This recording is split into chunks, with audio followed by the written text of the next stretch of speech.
Le modèle atomique. نموذج الذرة. On va prendre un exemple du cristal d'aluminium ou bien de l'atome de l'aluminium. Cristal d'aluminium باللور الألومنيوم. Le noyau qui se trouve au milieu, au centre, les électrons qui sont en rouge, c'est le modèle de l'atome d'aluminium. Bon, le nuage électronique. Les électrons particules portant une charge négative élémentaire gravitent à grande vitesse autour du noyau pour former un nuage électronique. Bon, vous voyez bien maintenant que les électrons tournent autour du noyau. On dit aussi gravitent autour du noyau pour former un nuage électronique.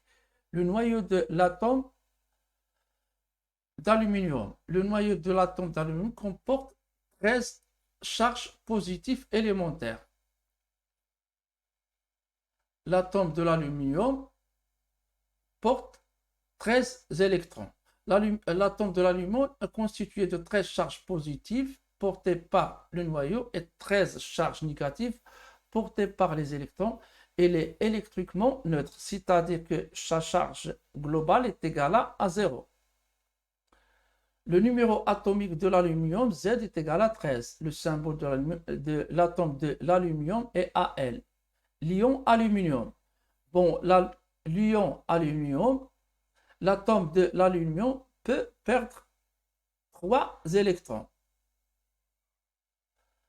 L'ion aluminium a le même noyau que l'atome aluminium, mais son nuage électronique n'est formé que de 10 électrons. D'un point de vue électronique, elle possède 3 charges positives en excès. On a ici 3 charges. On a 13 charges positives et ici on a 10 charges positives. Ce qui rend que cet ion est chargé positivement. Sa charge électrique est plus 3E. Le symbole Al3+.